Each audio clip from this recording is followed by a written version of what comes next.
नमस्कार, मैं Rajshree Swami, assistant professor, government college Shri Dungargarh. आप सबका स्वागत करती हूँ।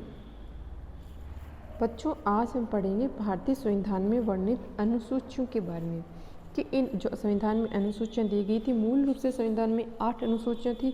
उसके बाद में 4 अनुसूचियाँ उस संशोधनों के रूप में और जोड़ी गई हैं, 9वीं, 10वीं, 11वीं और 12वीं। तो वर्तमान में संविधान में कुल 12 अनुसूचियाँ हैं और मूल संविधान में उसमें 8 अनुसूचियाँ थी। तो इन 12 अनुसूचियों में किन किन विषयों का वर्णन किया गया है, किन विषयों का समावेश इनके तहत किया गया है, उनका अध्ययन हम आज करते हैं। तो इसके तहत हम सबसे पहले पढ़ते हैं प्रथम अनुसूची को। प्रथम अनुसूची है, उसमें दिया गया है राज्यों के नाम और उनके न्यायिक क्षेत्र, राज्यों के नाम और उनके न्यायिक क्षेत्र, साथ ही संघ राज्य क्षेत्रों के नाम और उनकी सीमाएं दी गई है। ठीक है, राज्यों के नाम और संघ राज्य हैं, केंद्र शासित प्रदेश है, उनके नाम और उनकी सीमाएं और राज्यों के नाम उनके न्यायिक क्षेत्र दिए गए हैं प्रथम अनुसूची में। और ये अनुसूची में से संबंधित अनुच्छेद है वो 1 से 4 अनुच्छेद तक इनसे संबंधित जो है इन विषयों का वर्णन किया गया 1 से 4 अनुच्छेद तक।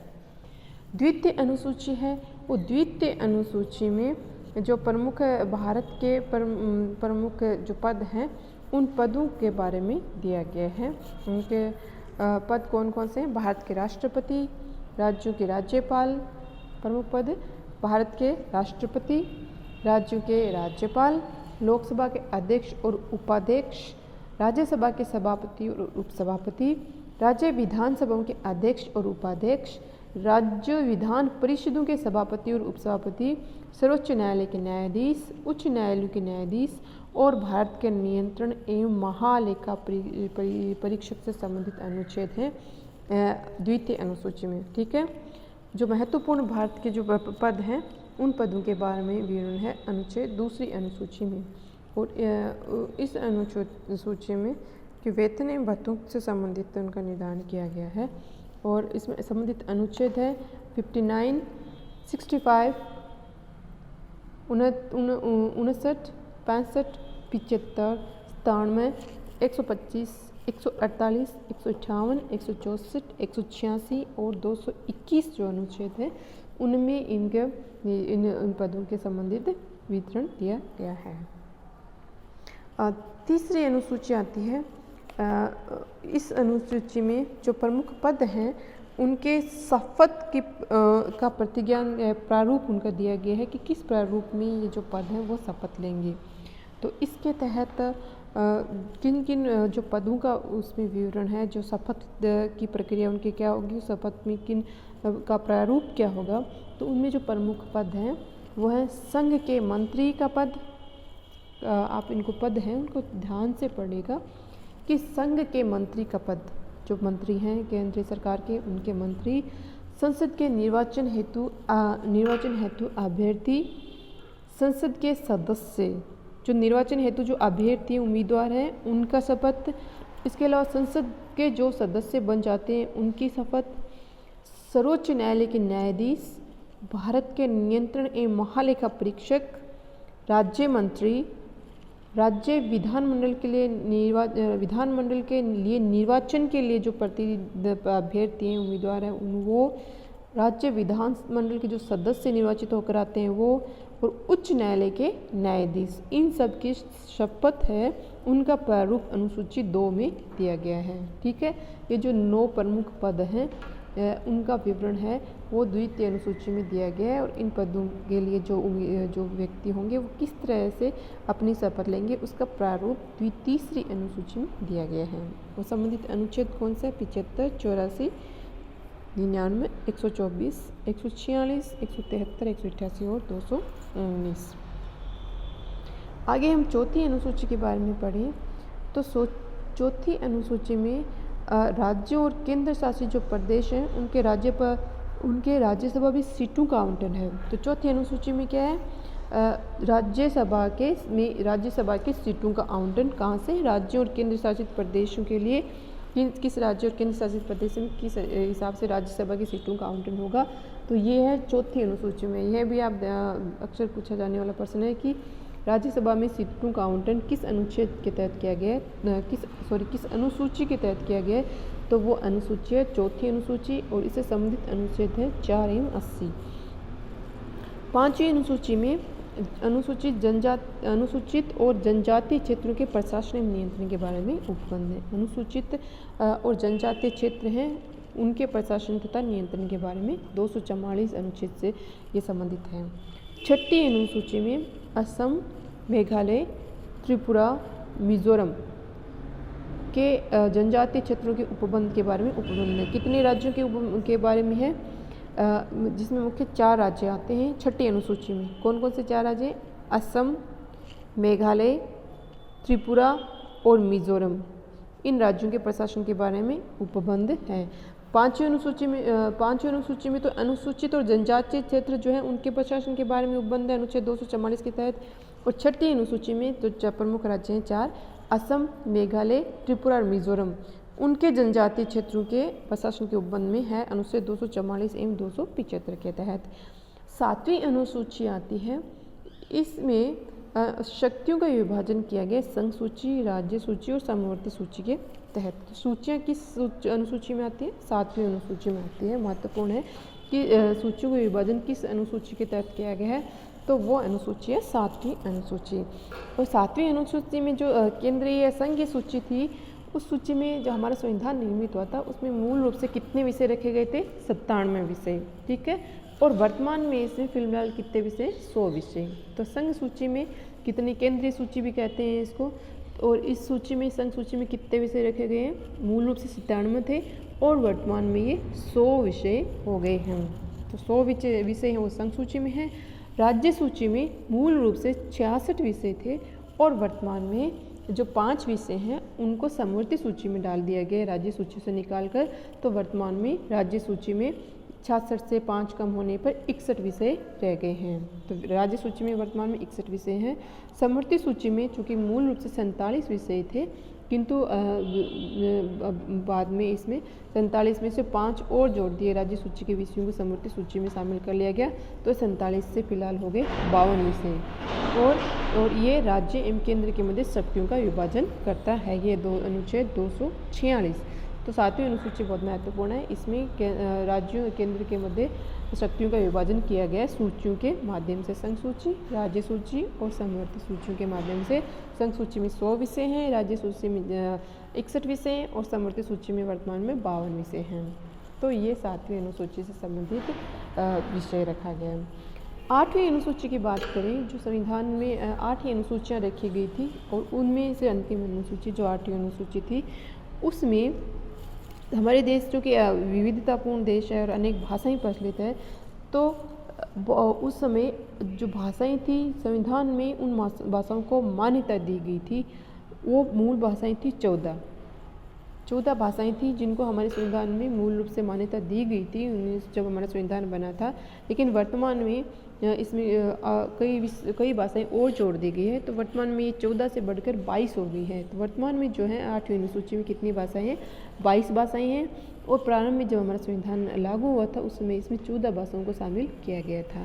ये 22 भाषाएं कौन कौन सी हैं? असमिया, बांग्ला, बोडो, डोगरी, गुजराती, हिंदी, कन्नड़, कश्मीरी, कोंकणी, मैथिली, मलयालम, मणिपुरी, मराठी, नेपाली, उड़िया, पंजाबी, संस्कृत, संथाली, सिंधी, तमिल, तेलुगु तथा उर्दू और सिंधी। ठीक है, इन भाषाओं को और जोड़ा गया बाद में कुछ भाषाओं को, और मूल रूप से 14 थी और वर्तमान में ये जो हमारे संविधान के 8वीं अनुसूची में जिन भाषाओं को मान्यता प्राप्त है तो वो भाषाएं हैं 22। भाषा को लेकर 1967 में जो 1967 में 21वां संविधान हुआ था, संशोधन हुआ था। भाषा को 1967 में 21वें संविधान संशोधन अधिनियम जोड़ा गया था। 4 भाषाएं को, 3 भाषाओं को जोड़ा गया था 1967 में 21वें संविधान संशोधन के द्वारा। वो थी कोंकणी, मणिपुरी और नेपाली। ठीक है, 1992 में 71वें संविधान संशोधन के द्वारा बोडो, डोगरी और मैथिली और संथाली इन 4 भाषाओं को मान्यता दी गई थी। कौन कौन सी? बोडो, डोगरी, मैथिली और संथाली 1992 में 71वें संविधान संशोधन के द्वारा। 2003 के 92वें संविधान और 1900 हम यहाँ देखते हैं कि एक बार दोबारा देखते हैं कि कोंकणी, मणिपुरी, नेपाली भाषा थे। इन 3 भाषाओं को 1992 में 71वें संविधान संशोधन द्वारा जोड़ा गया था। कोंकणी, मणिपुरी और नेपाली को। उसके बाद जो 4 भाषाएं थी, बोडो, डोगरी, मैथिली और संथाली, इनको 2003 के 92वें संविधान संशोधन के द्वारा, अधिनियम के द्वारा इनको जोड़ा गया था। 2003 में जो संविधान संशोधन अधिनियम हुआ था 92वां 92 उसके तहत 4 भाषाएं बोडो, डोगरी, मैथिली और संथाली इनको जोड़ा गया और वर्तमान में टोटल भाषाएं होगी 22। अब हम देखते हैं 9वीं अनुसूची के बारे में। और हमारे संविधान में मूल रूप से 8 ही अनुसूचियाँ जोड़ी गई थी। अब 9वीं अनुसूची उसके बाद जोड़ेगी। और इस अनुसूची में हम देखते हैं कि भू सुधारों और जमींदारी प्रणाली के उन्मूलन से संबंधित राज्य विधानमंडलों और अन्य मामलों से संबंधित जो संसद के अधिनियम थे उनके तहत इस अनुसूची को जोड़ा गया। और इस अनुसूची को पहले संविधान संशोधन 1951 द्वारा मूल अधिकारों के उल्लंघन के आधार पर न्यायिक संविधान में इसके कानून बचाने के लिए जोड़ा गया था। अर्थात जो 9वीं अनुसूची में शामिल विषय शामिल किए गए थे उन विषयों को इस आधार पर जोड़ा गया था उन पहले संविधान संशोधन 1951 के तहत कि इन अनुसूची में जो शामिल विषय होंगे उनकी न्यायिक समीक्षा नहीं की जा सकती। 9वीं अनुसूची में जो शामिल विषय हैं उनकी न्यायिक समीक्षा इनमें नहीं की जा सकेगी इस अनुसूची के तहत शामिल विषयों में। और ये भूमि सुधारों और जमींदार प्रणाली के उन्मूलन से संबंधित ये अनुसूची शामिल की गई थी। किंतु बाद में 2007 में उच्च न्यायालय ने निर्णय दिया कि इस अनुसूची में 24 अप्रैल 1975 के बाद जो भी सम्मिलित कानून है उनकी न्यायिक समीक्षा की जा सकती है। तो ये एक बहुत महत्वपूर्ण प्रश्न है, अक्सर पूछा जाता है कि किस अनुसूची के तहत न्यायिक समीक्षा के अधिकार को वंचित कर दिया गया था। तो 9वीं अनुसूची में जो भू सुधार और जमींदारी प्रणाली के संबंधित थी और ये भारत के जो प्रथम संविधान संशोधन है 1951 और इसके तहत शामिल किया गया था और इसको न्यायिक समीक्षा से बाहर रख दिया गया था इस अनुसूची में शामिल विषयों को। लेकिन 2007 में एक उच्चतम न्यायालय का एक निर्णय है, उसमें यह निर्णय दिया गया कि 24 अप्रैल 1975 के बाद जो भी सम्मिलित विषय हैं उनकी न्यायिक समीक्षा की जा सकती है और ये अनुच्छेद 31 के तहत प्रावधान रखा गया है 9वीं अनुसूची के तहत 9वीं अनुसूची के अंतर्गत। 10वीं अनुसूची की बात करते हैं हम। 10वीं अनुसूची में 52वें संविधान संशोधन 1985 के द्वारा जोड़ा गया था। कब जोड़ा गया? 52वें संविधान संशोधन 1985 के द्वारा 10वीं अनुसूची को जोड़ा गया था। और इस अनुसूची में दल बदल के आधार पर संसद और विधानसभा के सदस्यों की योग्यता के बारे में उपबंध किए गए हैं। दल बदल को रोकने से संबंधित ये अनुसूची है 10वीं अनुसूची। और 52वें संविधान संशोधन 1985 को जोड़ी गई थी और इसके तहत जो संसद और विधानसभा के सदस्य हैं उनकी योग्यता है उनके संबंध में उपबंध किए गए हैं। और ये दल परिवर्तन विरोधी कानून भी इसको कहा जाता है, दल बदल विरोधी कानून भी इसे कहा जाता है। ये है 10वीं अनुसूची में शामिल है और 1985 में से जोड़ा गया था 52वें संविधान संशोधन के तहत। इससे संबंधित अनुच्छेद है वो 102 और 191 है। अब 12वीं अनुसूची की बात करें तो 12वीं अनुसूची में पंचायती राज को शक्तियाँ प्रदान की गई है और उनको अधिकार एवं जिम्मेदारियाँ सौंपी गई है 12वीं अनुसूची के तहत। और इसमें 11वीं अनुसूची की बात कर लेते हैं पहले। 11वीं अनुसूची में पंचायत की शक्तियाँ अधिकार एवं जिम्मेदारियाँ सौंपी गई है। उसमें 29 विषय हैं और 73वें संविधान संशोधन अधिनियम 1992 के द्वारा से जोड़ा गया है। ठीक है, 11वीं अनुसूची में पंचायत की शक्तियाँ और 12वीं में हम देखेंगे शहरी निकायों की शक्तियाँ हैं।